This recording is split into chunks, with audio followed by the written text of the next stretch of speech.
This is the Dynasty Gambit. We are less than 90 minutes until we kick off Week 10, Carolina Panthers at the Chicago Bears. This is the Thursday night pregame show. This is the Dynasty Gambit.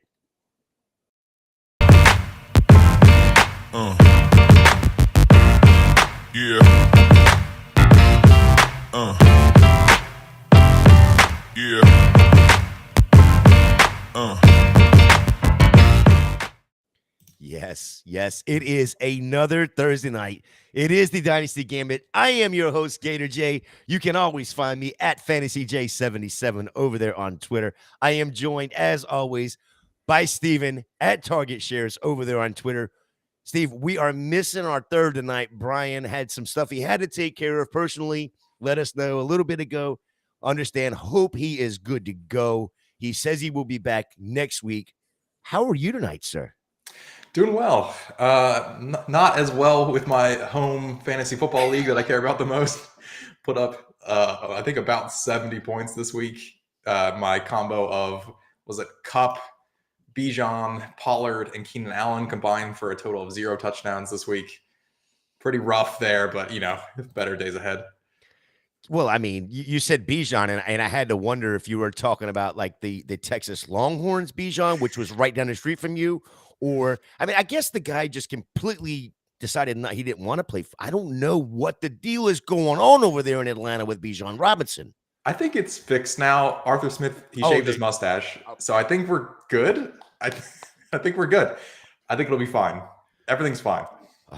Okay. Well, as long as you say it's fine. It's fine. Totally fine. Okay. I'm trusting you on this.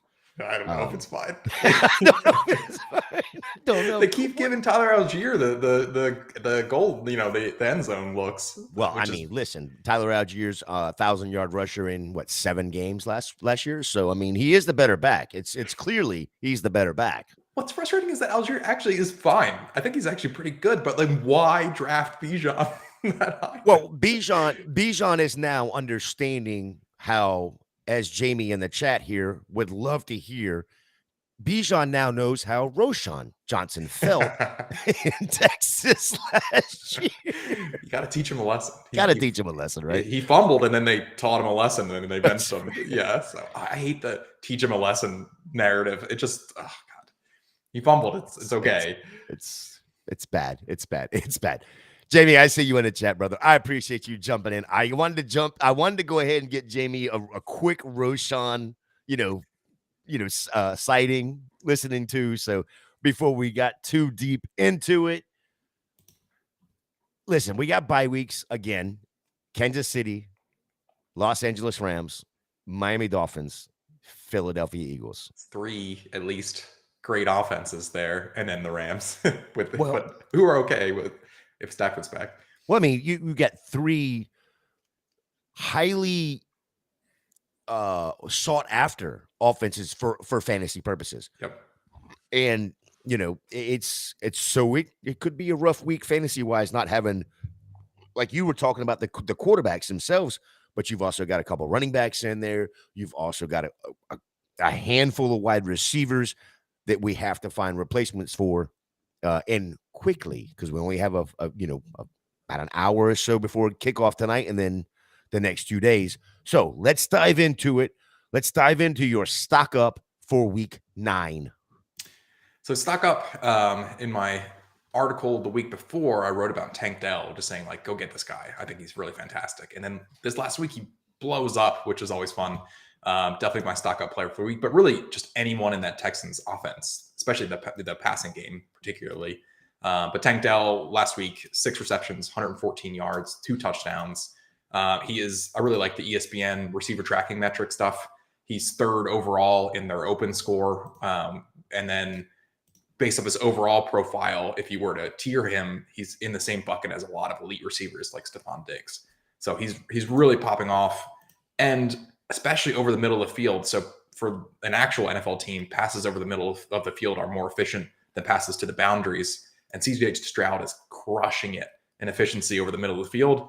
And his 2 receivers, Nico and Tank Dell, both are part of that reason too, just crushing it on dig routes, anything over intermediate, middle of the field, absolutely killing it. So Tank Dell, but really Stroud, Nico, just that whole passing offense. Yeah, I think the best thing that Tank Dell has done is made CJ Stroud was my number one quarterback coming out this year. But he's made him not only the number one quarterback, rookie quarterback, but he's also made him probably the number one GM in the league. I mean, this is a guy that CJ Stroud said, I want him. And the Texans said, okay, we'll draft him. It's something that CJ Stroud's better than Patrick Mahomes at, is being at least picking wide receivers. Well, I don't think that's the only thing he's better. Ooh, that's in. Nice. That's spicy. I mean, well, listen, he doesn't have a TikTok that I know of. Doesn't sit there and let his wife or girlfriend do the TikTok thing. There's or brother do all that. So there's a lot of things to like about CJ Stroud off the field. A lot of the lot to like on the field as well. Brian said his stock up this week is T. Higgins. After a slow start for the entire Bengals offense, they picked it up over the past 2 weeks. T has been part of that. Combined 13 catches on 15 targets for 179 yards.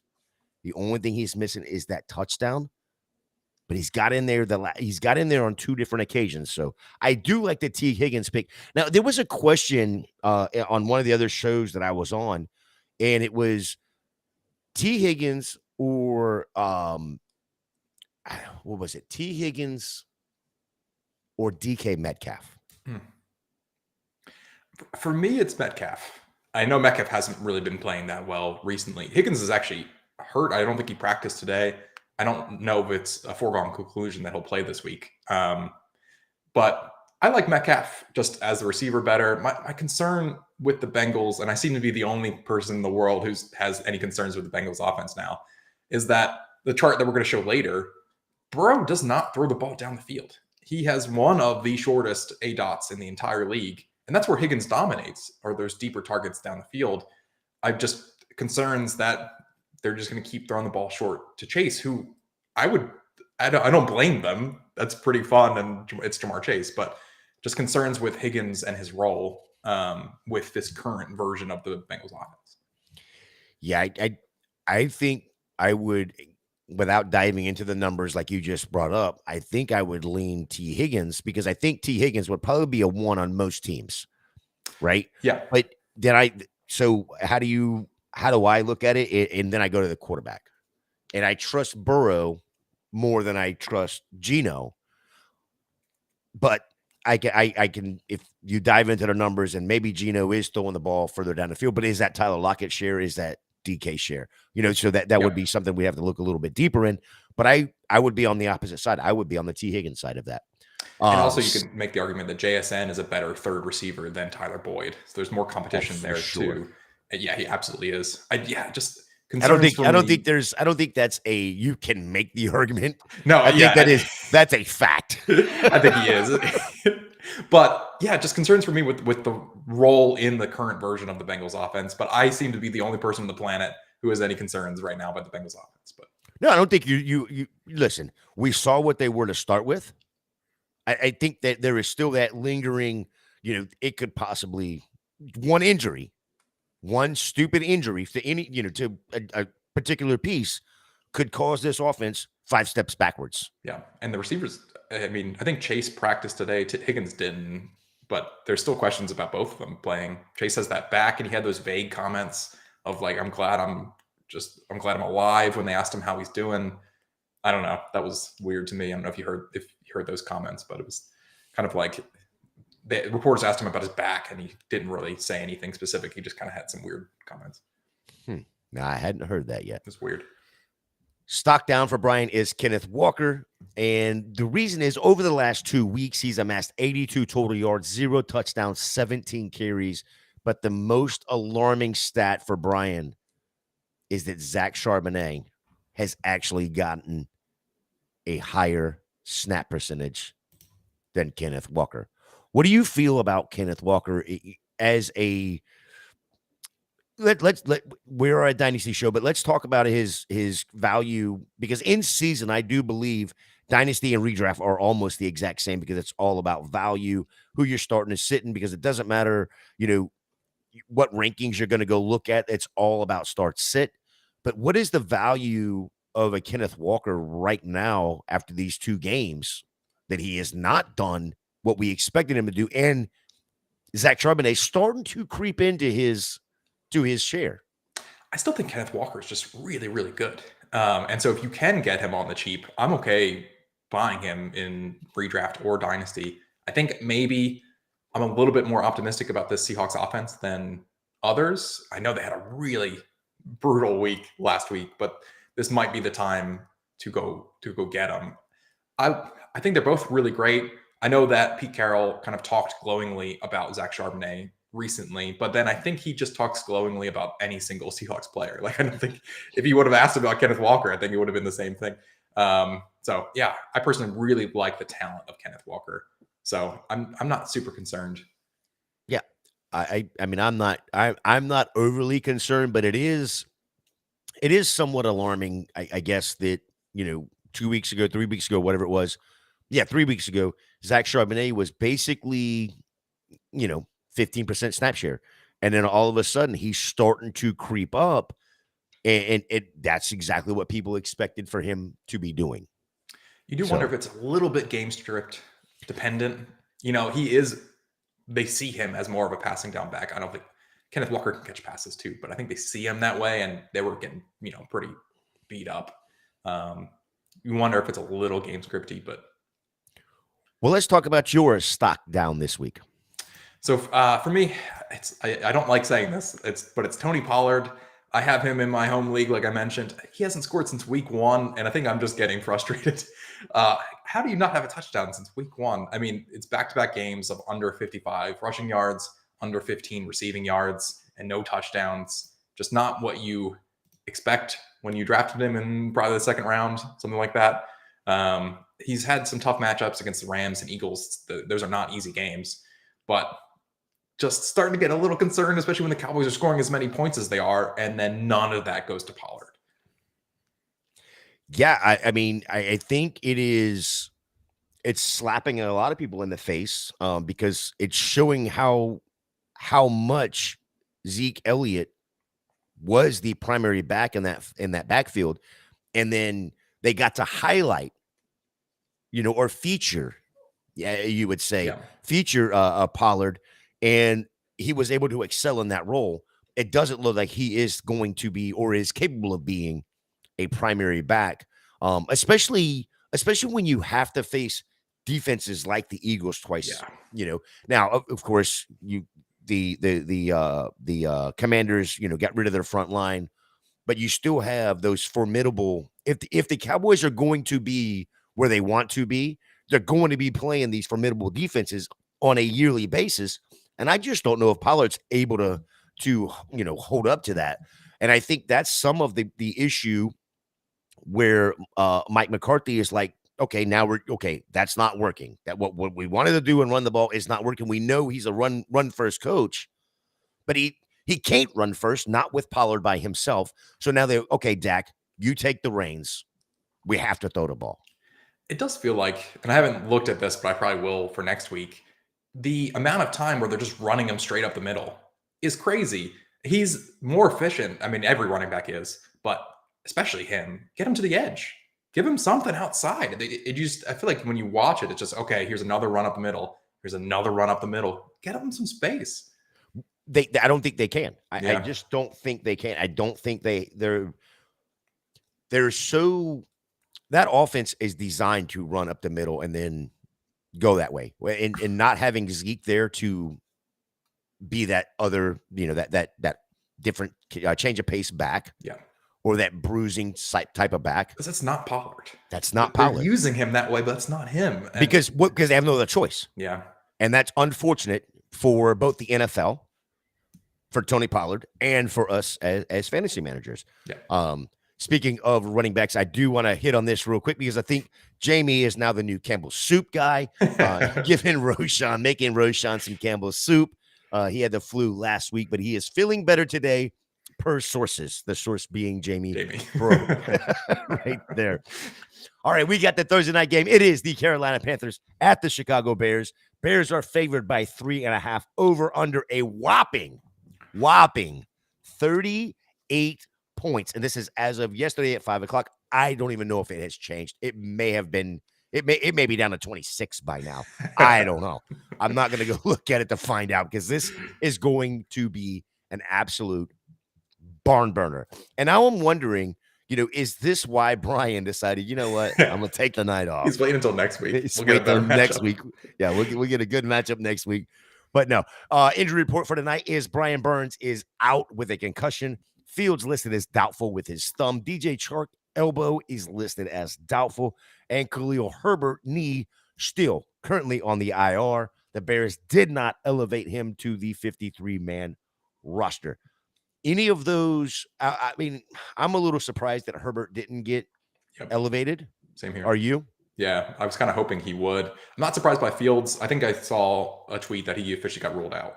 So he's not playing. Not that anyone thought he was, but yeah, kind of. I mean, I know we both really like Khalil Herbert, so I was kind of hoping he would play tonight, but I guess he's not ready yet. Yeah, I mean, it's those knees, running backs got to have their knees. Yeah. And, you and I were talking prior to the show tonight, and ironically, the Bears probably don't even care who wins this game because they own the Panthers' first-round pick. So nothing changes for them, right? If they win or lose, they have their pick. They have the Carolina's first-round pick. Ironically, Carolina is 1-7. The Bears are 2-7. It could be the number 1 and number 2 overall pick. And if the Bears do win, it could be the number 1 and now number 4 pick. Yeah. So, hello, Caleb Williams, Marvin Harrison Jr. And that's something else I brought up. I heard on Colin Cowherd this week, and it was absolutely hilarious to me, but it makes so much sense. See if you can follow me on this.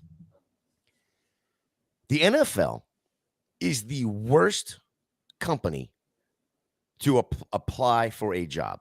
You have to go to college, whether you get a degree or not, whatever, fine, whatever.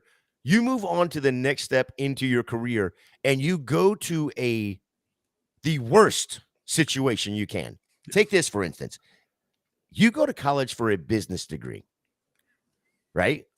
You leave college, honors, you have all these accolades from college, whatever. And the only place you can get a job is at a company that has claimed bankruptcy twice in the last 2 years. Hello, Chicago. It's your job to turn it around. It's up to you on your own. Oh my Lord. Colin Cowherd, give Colin Cowherd a lot of credit for that. There's a lot of things that he does and says that I'm just like, this dude is off his rocker. That one there, I was like, okay, that was pretty good. I liked it a lot. All right, what's the news and notes that you have for tonight? Yeah, so it's looking at quarterbacks again. We looked at them last week too. So the graph you're looking at, the x-axis, it's completion percentage over expectation. So it's next-gen stats. It's their stat. Basically, it takes into account a lot of things like how far you're throwing the ball, some other factors too, and just comes up with the conclusion of, are you completing more passes than you would expect to be completed with these situations? Obviously, you would want the number to be higher, so you would want to be farther to the right. And then the y-axis is basically ADOT. It's how far your average attempt goes, whether it's completed or not, doesn't matter.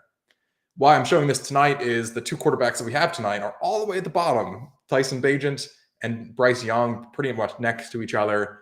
They're both slightly below average in their completions versus expectation, which is particularly bad because they both have the lowest ADOTs in the entire league. So I think tonight, when we see them pass, it won't be very efficient and it won't be very far. That's what we've seen so far on the year, at least. Yeah, I did not. When you brought this up, I was like, there is no way these two guys are neck and neck. Yep. So I went and looked, and per fantasy data, Tyson Bagent has a whopping 6 yards ADOT. Yep. Well, Bryce Young is a whole 0.2 yards ahead of him. And then to my earlier point, look at Joe Burrow. He's right there. I know that's that includes, this is full season, includes all the earlier calf games and stuff. But I don't think it's really gotten that much farther since. But you know what? You know what, though? I just want to point this out. I know it's only been 2 games, but look up at the top. There's Will Levis again. Is this a listen? Will Levis, little blue dot all the way at the top. This is 2 weeks in a row. Are you trying to tell us something, Steven? It's pretty impressive because we only had one game where, like, in the last week, we're like, I wonder if that continues. Like, we'll see what happens. It did. It continued again. He's just throwing bombs out there. He just wants to throw it past you. So, Wow, it's crazy because Tannehill's wasn't that low either. I mean, he's what, second on this graph. That's pretty. So it's not like he was throwing it, but Levis is just far and above everyone else. and they've only got one wide receiver. Yeah. Oh, that's why Patrick Mahomes is down there as well. You're not a Kyle Phillips fan, or whoever the other Titans. I mean, Traylon's probably not going to play. No, I'm gonna pass. I'm gonna pass on that. I mean, if Traylon's there, yeah, I would be all in. Yeah. But you know, hey, listen, you have to like the whole Will Levis, you know, getting the opportunity. And in that opportunity, he has figured out, hey, Diop is a dude. You know, let's get him the ball. And then he's trying. I think last week was a little bit less efficient than the previous week, but he's trying. Right. All right, so let's get over to Brian's thoughts for the night. In terms of fantasy points given up to the opposing quarterback, the Bears give up the 5th most, the Panthers the 7th fewest. Panthers don't give up a lot of points, basically, except to one position, running backs. Otherwise, they're actually not giving up. I mean, I think maybe that's a little bit of game scripty there too, because the other teams don't need to score a lot of points because the Panthers offense isn't pushing them to. But yeah, running backs, they give up a ton of points. Otherwise, not a ton. Well, he's got another one on here that was really interesting to me too, is both of these teams are very, very generous to the run. Panthers give up the 2nd most and the Bears the 8th most. Now, with that being said, we've got Chuba Hubbard, which I think is probably going to be the primary back, and Miles Sanders got paid and has done absolutely nothing for both the NFL side of things or the fantasy teams. Is there a way you see Miles Sanders take his job back tonight? I don't. I mean, if you just look at any of like the more advanced rushing stats, Chuba Hubbard's actually been pretty good, like near the top of the league, and Miles Sanders is the bottom. He is the bottom of any of one. Like rushing yards over expected, success rate, I think he is near the last, maybe last in both of those. Whereas Chuba's actually been pretty good. I know that the money is for Sanders, but I think they actually made a rational decision with Chuba. Golly, it's so bad. I know so many people were higher on Sanders, you know, early in the process because, well, he got paid going to Carolina, rookie quarterback. It's going to be somebody that they can rely on, and he just has not been that guy. Nope. Yeah, no, I like Hubbard just straight up more than Sanders, and I think they made the right decision. I hope that they don't go back to Sanders unless they see something great because he just hasn't done anything. Yeah. One more thing that Brian has on here for tonight is in terms of tight ends, the Bears give up the most fantasy points while the Panthers allow the 11th fewest. Yeah. It's part of the reason I've got Hayden Hurst in the Chrome Dome parlay tonight. It was a pretty low line to some concerns that Tommy Tremble's actually been playing more snaps. Also, just I don't really like either of those players as talents, but sometimes you know, over the last 2 weeks, we've seen a Cole Kmet decide to, get targets. 10 of 10 2 weeks ago against the Chargers, and then 6 of 8 last week. I kind of faded him, and I absolutely faded him and was very boisterous about it. And I was just like, I don't trust him. He had that one game against Denver, and everybody was like, oh, wow, once again. And then the next week, okay, he was good. 5 of 5, got a touchdown, 17 fantasy points. But then he went back to the exact same hole. And maybe that's because Badgett was in there. Okay, fine, cool. Then he was out week 7. With the last 2 weeks, though, he's actually produced pretty damn good, and it's vaulted him up to that tight end 5 area. Yeah, it's crazy. I know, but I think it's what you said, where we looked at Bajan's just not throwing the ball down the field. He's looking for a security blanket, and I think it's Cole Kmet.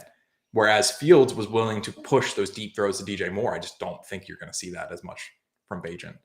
Reason I bring up Kmet is, I dropped a video earlier today about which will be in the Chrome Dome tonight.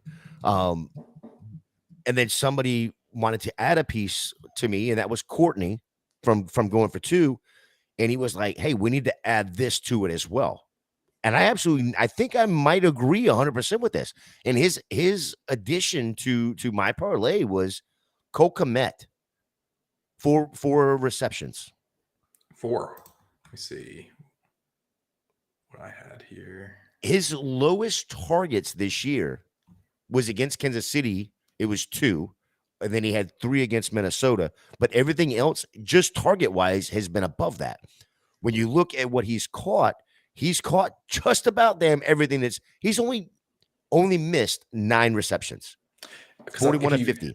A lot of those, I actually don't mind the receptions rather than the yards line, because a lot of those are just like he runs this kind of like weird flat route at the line of scrimmage, like kind of like a tight end screen, and then they throw it to him, and then either he's open or not, they just throw it to him, and then hopefully he can get some yards after the catch. But yeah, his yardage numbers is not very good. It's really not 374 yards. They're not giving him anything down the field because his quarterback doesn't throw the ball down the field. It's not his fault. I mean, he's getting these. And I'll talk about this in a little while, but Bagent doesn't throw the ball down the field. Nope. So everything that Bagent is getting credit for is all yak yards. Yeah. But that's true for a lot of quarterbacks, but it's especially true for him. Yeah, but when he's averaging 200 plus yards a game, and he's throwing the ball like 30 times and only averaging like 6 yards. Yep. He's not throwing the ball down the field. Yep. So, I mean, there is that. How do you see the game playing out tonight? Yeah. So the Bears are really good at running the football from like an efficiency standpoint. So the rushing EPA per game, one of the best in the league. And the Panthers are pretty abysmal at stopping the run. That is a seasonal stat. They have been better in recent weeks. So take that for what it is. But I see a really run-heavy Bears offense. They are on the season, I think, 3rd lowest in pass rate over expectation. So they just want to run. They're good at it. The Panthers defense is bad at stopping it. So I see a lot of rushing attempts from the Bears. Panthers tendency-wise, they're basically just average. They don't really lean too heavily towards the pass or towards the run. The Bears' rushing defense is pretty elite. Their passing defense has been atrocious. So I think if anything, the Panthers probably would lean more the pass, but how much faith do you have in Bryce Young and these receivers to really take advantage of that matchup? So my best guess, pretty low scoring, but the total's low. A lot of running from the Bears, maybe slightly more passing from the Panthers, but how successful will they be? Yeah, I think I'm right there with you. I think the Bears are going to run early, run often. Yeah. As Brian has put on our show sheet. The other thing is, like you brought up with Bryce Young, he's averaging like 34, 35 pass attempts per game. I see that continuing. Yeah. And I don't see a secondary for the Bears that are going to be able to necessarily stop them from passing the ball, or our front 7, I guess I should say, from being able to get the ball off. Now, whether Bryce Young is going to be able to complete those passes, that's a whole nother thing, because he hasn't been able to do that to this point this year. 161 completions of 250 plus passes. That's not a good percentage. Yeah, and they really don't. They haven't really opened it up for him. They haven't really let him pass the ball down the field. But to his credit, these receivers are not that great. I would actually really like to see Bryce Young play with just a bunch of receivers that are as good as Adam Thielen, which isn't the highest bar. Don't get me wrong. If I was a quarterback, I'd want to play with Justin Jefferson or Stephon Diggs, or give me Tyreek Hill and Jalen Waddle. Listen, I'm not going to ask for Justin Jefferson. Just give me Tyreek Hill and Jalen. Just those two. Yeah, just those two. I'll be fine. A very old version of Adam Thielen, and then I'm not super high on the current version of Mingo. Not to say that he can't get better, but otherwise it's just pretty rough. Yeah, and their offensive line is still a work in progress as well. That's what, that's one thing that has concerned me is they talked about rebuilding this line 2 years ago or a year ago, and I haven't seen much of a difference. It looks like the same old Carolina line. And then they don't have their first round pick to try to help. This next season. And then they went and spent a bunch of money on a running back that is not helping either. Yeah. And then they spent a bunch of money on, even though I'm going to bet on him tonight, Hayden Hurst, I think, had a pretty decent contract too. He's losing snaps to Tommy Tremble, of all people. I don't think anyone really thinks that he's a special talent at the tight end position. They spent a lot of money with few results. Thielen has been good, much better than I expected, but otherwise it's been kind of rough. Let's move over to players to keep an eye on tonight, and I will give you Brian's real quick. His player to watch for the Panthers is Jonathan Mingo. The Panthers really need somebody to pick up the extra work that the Chuba and Adam Thielen show is not taking care of. In the last two of the last 4 games, Mingo's had at least 5 targets, 48 yards receiving. Although he's yet to find the end zone, you don't like him. You don't like this current version of him. I like Jonathan Mingo as a talent. I just think he is overmatched as supposed to be like a target dominating wide receiver 2 on a Bryce Young offense that doesn't pass the ball down the field. It feels like a bad match. It feels like he's just not ready to take on what ideally the Panthers need. I think he would be a better suited wide receiver 3 on an offense that would at least pass the ball down the field occasionally. Okay, this is probably an unfair question, but I'm going to put it out there. Would you take Jonathan Mingo or Darnell Mooney? Is this fantasy or am I an NFL GM? No, fantasy. Fantasy. I think I'd rather have Mingo. What about you? Yeah, no, for me, it's definitely Mingo because I actually have a share or 2 of Mooney and has been super disappointed. The 1 week that I do sit him, I believe it was last week. Yeah, he actually produced, as a good flex at 13.2 points for a PPR league. And it's just like, okay, but you haven't done jack squat all year. His highest scoring all year outside of week 1 was 9 points. Yeah, you can't play him. You can't feel optimistic that it's going to happen. And I think you feel a little bit better with Fields back, but still you're not going to feel great about it. And by no means am I saying that Mingo is going to get you more points. I just feel better about sliding him into a flex going, okay, listen, it's a dart throw anyway, because that's Mooney is a complete dart throw. But at least Mingo, if he's on the field outside of last week where he only got you 1 reception on 4 targets, every other week, he's getting you at least a few points. Whereas, Mooney is getting you, has the ability to get you double zeros. Yeah.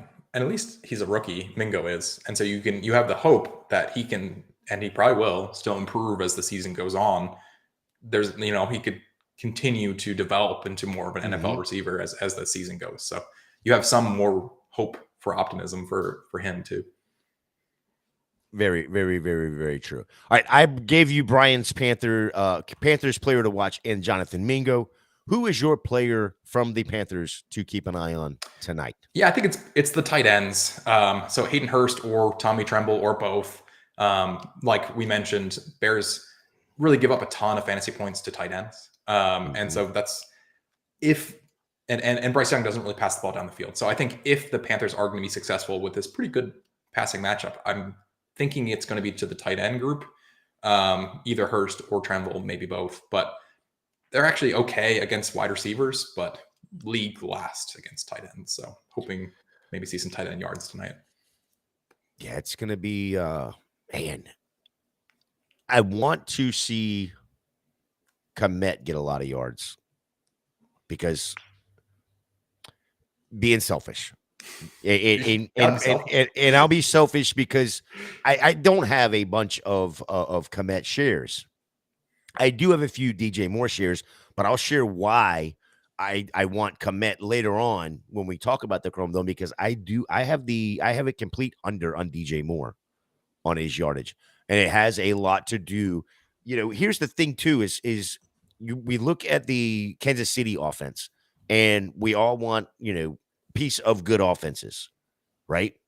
But they don't have a great receiving core.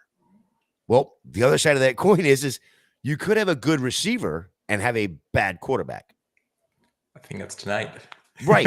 And but then you look at it and go, when you look at what DJ Moore's done since Tyson Badgent's been the quarterback, it's not been good. No. And you would think that he would be getting peppered with targets. And maybe it's just because DJ Moore is down the field a little bit more. Could you imagine if DJ Moore was on the other side of the field tonight? Right? They wouldn't be in need of a wide receiver, number one. But then this is the other side too, is I'm sitting there going at it, and I've already put it out there, this DJ Moore under the 55.5. I would not be surprised if DJ Moore said, F you, give me the 2-yard pass, and I will do the rest myself. And he's talented enough to do it. That's the scary part when you bet against talented players, is like kind of what Breece Hall is able to do with the Jets a little bit, where it's like that offense is completely abysmal. Breece Hall can still rip off a 70-yard touchdown out of nowhere just because he's good. DJ Moore has that possibility, but like you said, the volume's been way down. Fields likes to stretch the ball down the field more to more. That's where he's operating. It's just not happening with Bagent. And that's kind of what I'm betting on. Is it's still the volume, and the volume is not there for DJ Moore tonight, and that's kind of why I went the way I did. Now, we talked about the Panthers. Tell me who your Bears player to keep an eye on tonight is. It's the running back group, specifically Foreman, because like we mentioned earlier, kind of hoping that Khalil Herbert would be back for this game. I know we just really like Khalil Herbert, but to Foreman's, just to give him a little bit of credit, Khalil Herbert's first overall in Next Gen Stats success rate, number 2 in the league, is Foreman. I didn't know that until I looked it up today. I was like, oh, that's actually pretty surprising. Good for Foreman. I think both of them are pretty efficient. And this Panthers defense gives up the most rushing touchdowns to running backs in the league, and it's not close. They on average give up 1.5 rushing touchdowns per game to running backs. Next closest is 1.2. So big gap there. I'm just kind of betting on that a Bears running back scores a touchdown tonight. And if it's going to be one, especially with Herbert out, I think it's Foreman. Yeah, I do like the Foreman anytime TD. I do like. Brian's going with Kmet for a lot of the same reasons that we have already highlighted. Over the last 2 games, 2 touchdowns with 16 receptions on 18 targets, 134 yards. The prior 2 games were absolute duds for him. But, again, going back to, what we talked about earlier, the Panthers are pretty good against tight ends. So, with that being said, it could be 100%. It could be a rushing game all night. You could see if they ran 50 plays, you could see 35 of them being rush plays. It could be that quick and that easy. And then so that's where I do like where Brian brings up Kmet, because I think even if it is 15, 20 total passes, it's still probably going to be 8 of them to Kmet, or at least attempted. At least when Bajan's been playing, really high target share for Kmet, just because I think just security blanket, they're just getting them passes around the line of scrimmage. I could see the target share being high. That's why I don't mind the receptions line even more than the yards line. It's still a pretty high number for this context of the game that we might see tonight, but still, I mean, I think the target share is pretty high. And like you said, it's not like he's getting a ton of targets that he's not catching, because they're all close to the line of scrimmage. They're not really difficult passes to catch. So what do you have it pulled up right now where you can see what the actual yardage is? So I had it earlier. Let's see. It could have changed from for Kmet, right? Kmet, yeah. So at least earlier today was 35.5. That's what I had written down. I don't hate that. I think that's probably right about fair. It probably could be over if I were to take it, but I do like the taking the receptions on that more than it could be like 5 catches for 25 4 yards. Yeah, yeah, exactly. Yeah, because he's going to catch 2 of them and get negative yards on those 2, right? Well, honestly, though, it's a little variance because what I've seen at least is that he gets a lot of these kind of like flat routes, these tight end screens, and yeah, he could break one of them for a long gain, or he could get tackled close to the line of scrimmage, and then you don't get a ton of yards, but you do get the catch. Yeah, the other thing I do like is, because these teams are so bad, you could see Komet get into the end zone yet again tonight.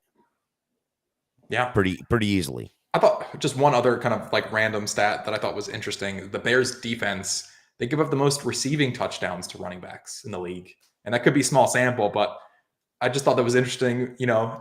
I don't know what the odds are of like a Chuba receiving touchdown, if they even have that, or is it just any time, but I don't know. Thought that was interesting.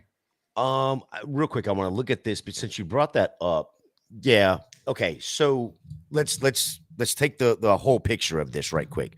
When you are playing Atlanta, New Orleans, Kamara, Bijan, or Algier, Seattle, Detroit.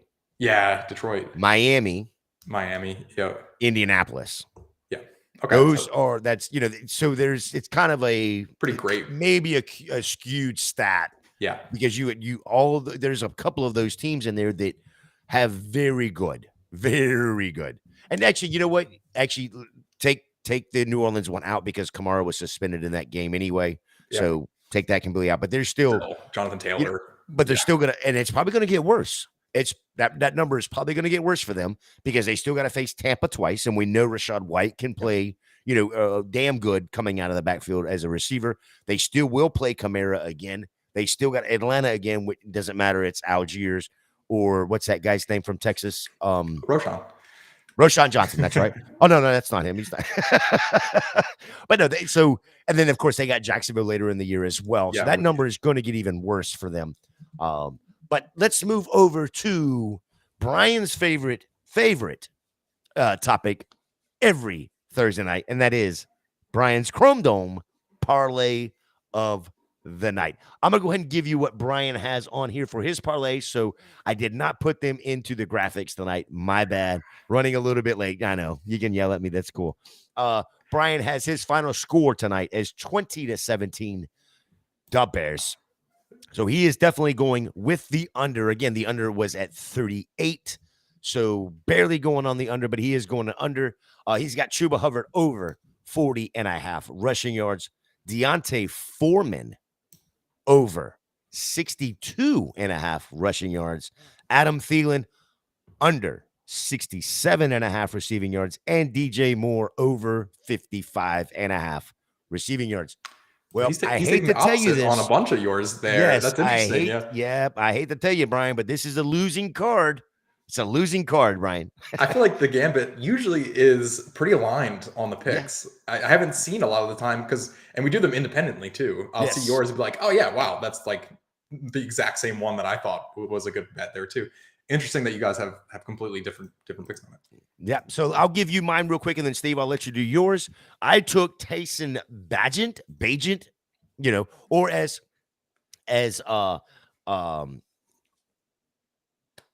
people like to call him Teabag, and I believe that was coined by Matthew Berry, if I'm not mistaken. And so Teabag over 186.5 passing yards. Listen, I'm going to explain my logic on all of these as well. Tyson Bagent is in the 3 full games that he has played, he's averaging 32 attempts and 204 yards per game. The other side of that is DJ Moore. I'm going under 55.5. 9 games throughout the year, he's eclipsed 55.5 3 times, but he hasn't done it since week 5, which include the 3 games that Tyson Bagent has played. He just doesn't get targeted by Tyson Bagent. The last one is Adam Thielen over 67.5. There's only been 3 times in the year that he has not hit 67.5. Yes, last week was one of those, but it was a Colts team that he was playing.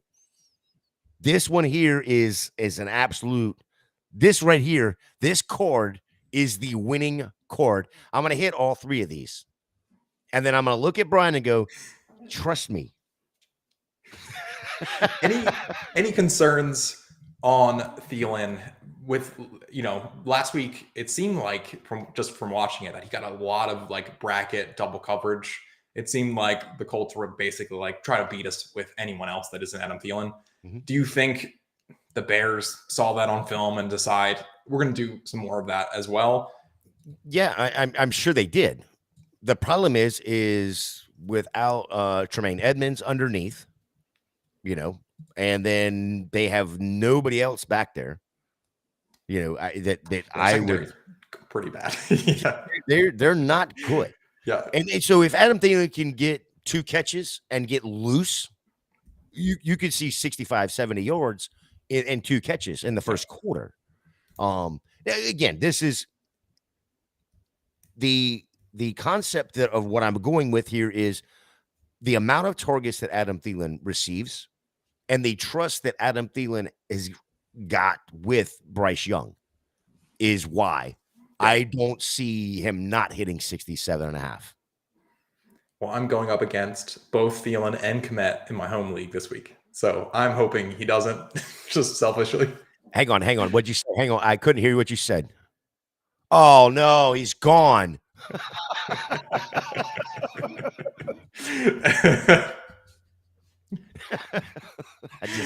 I'd rather you win money than me win my free home league. So, what is your parlay of Chrome Dome parlay of the night, Steve? Yeah. So last week I did a 5er and I hit, I think 4 of the 5. 4 or 5 last week. And I missed Tajay Spears by like 2 rushing yards. He got 18 and I needed him to get 20 or something. I was just kind of like, no, come on. Yeah, what did he have? 18 and a half, 18 and we needed and I think it was 20. Yeah. 20 and a half. Something like that. It was really close, just kind of a sweat. And they just like didn't give him the ball anymore, which is, I mean, you have Derrick Henry, so it's reasonable. But this one's the king. This one's a lot simpler. It's just these are the 2 things I was most confident on. Hayden Hurst over 14.5 receiving yards. I think that's moved up to 16.5. Still okay with it at 16.5. I think the modeling that I do, let me get the actual number that it was comfortable with. I think it was like 20 some yards. Where is it? Because Tommy Tremble is also 9.5, but I think that also moved up to 10.5. Yeah, I liked Hayden Hurst probably closer to 25 yards. So decent spread there versus the 16.5 that's currently at. And then the anytime touchdown for Foreman, that is a 1.25 boost on underdog. So do those 2 together, you almost 4x your money if you get both right. So I don't hate that. There you go. You listen, it's not about getting rich on one game. It's about getting, capitalizing on one game in order to pay for the next one, right? And this one I feel pretty confident on. And my concern is the snap rate of Tremble has been rising. So you kind of have to pick the right tight end. It could really realistically be either one of the 2. Tremble's line's a lot lower, but also Hurst has still been, even with a declining snap rate, more productive from a yards catches standpoint. So feel a little bit more confident with Hurst. And then, Panthers give up by far the most rushing touchdowns to running backs in the league. It's not close. If someone's going to do it, that's a running back for the Bears. I think it's Foreman. So, yeah, I don't. Excuse me. I don't hate it. I actually, you take yours with mine, and then we win. That's kind of how I feel about that. I love the Devontae Foreman over a half of a touchdown. I think he gets in tonight. As long as the Bears don't screw up the draft pick stuff. Oh wait, they can't. They can't screw it up. Never mind. They can't screw it up. They're getting both of them. All right, guys, real quick PSA. Do not forget to take everybody that is playing for the Bears and for the Panthers tonight out of your flex position. Put them into their starting positions so that we have, or the bench, so that you have the space to make changes between now and Sunday before starting up. Before we get out of here, Steve, I know you just dropped another article this week over there on goingfor2.com. What was that? Yeah, so it's my weekly article, top 10 things you need to know about week 10 for fantasy football. Focused a lot on QBs this week, especially some of those kind of gross performances we saw last week from Clayton Tune, and some better performances like CJ Stroud. So if you like graphs, like the one we showed earlier, and then kind of focus on QBs this week. So take a look at that, going for 2. You know, we talked about CJ Stroud at the very beginning, but listen, you know, we got to give him flowers, and I definitely have, as a Bucks fan, have to give him flowers because this rookie set another rookie passing record. He did it against my Bucks, so I got to watch, you know, most of it. But more importantly, the pressure with less than a minute in a game to drive the field I know. down by 4, had to score a touchdown and be able to do that. He looks so poised out there. That's one of the things that really caught me. Really impressive.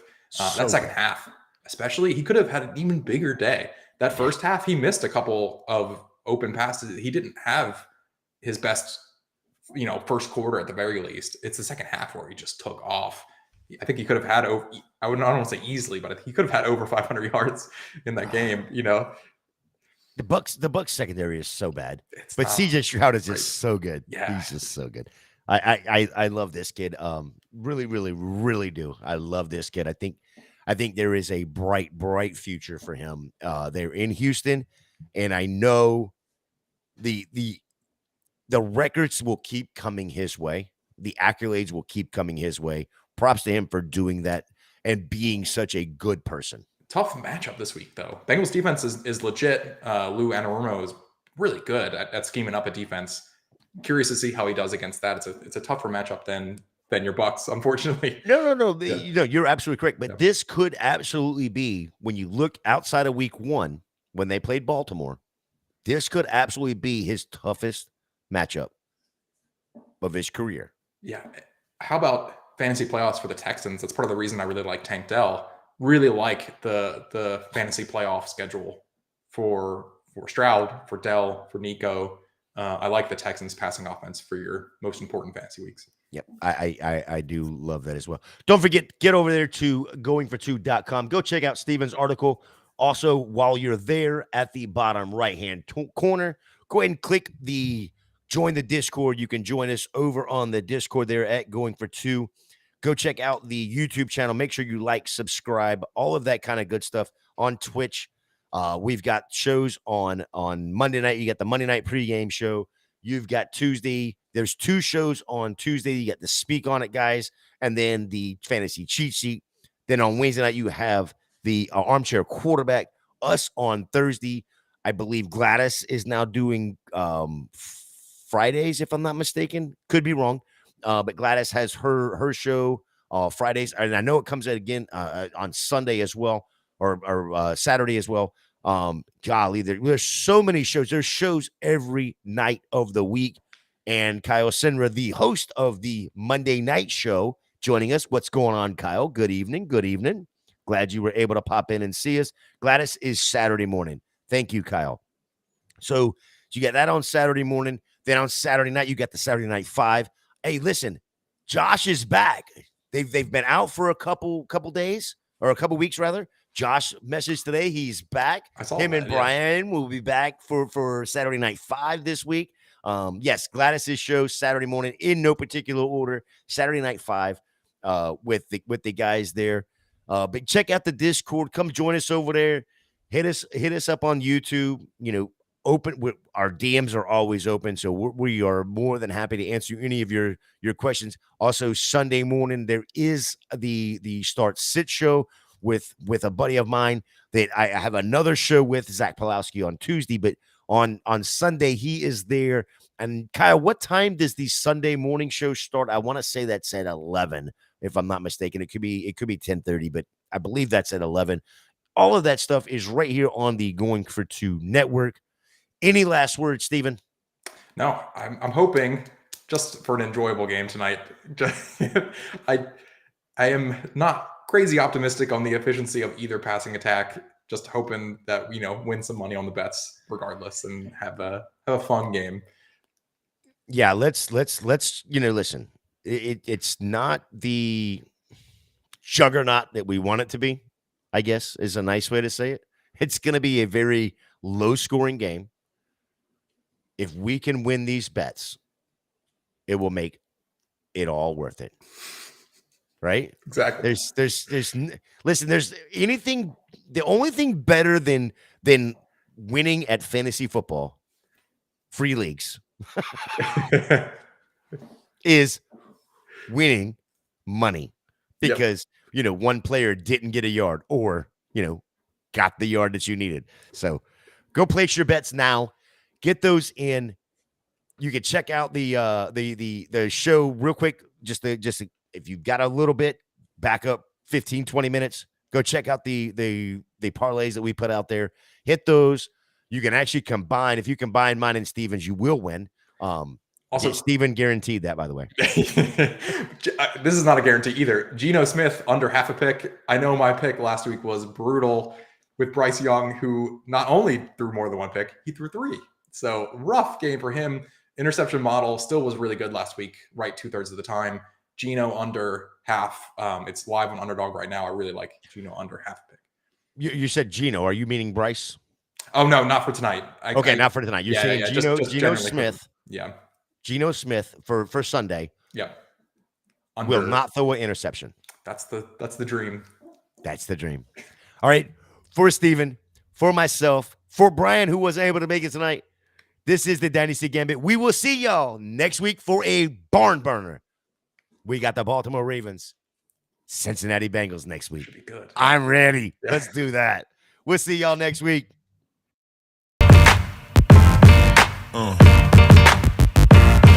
Yeah.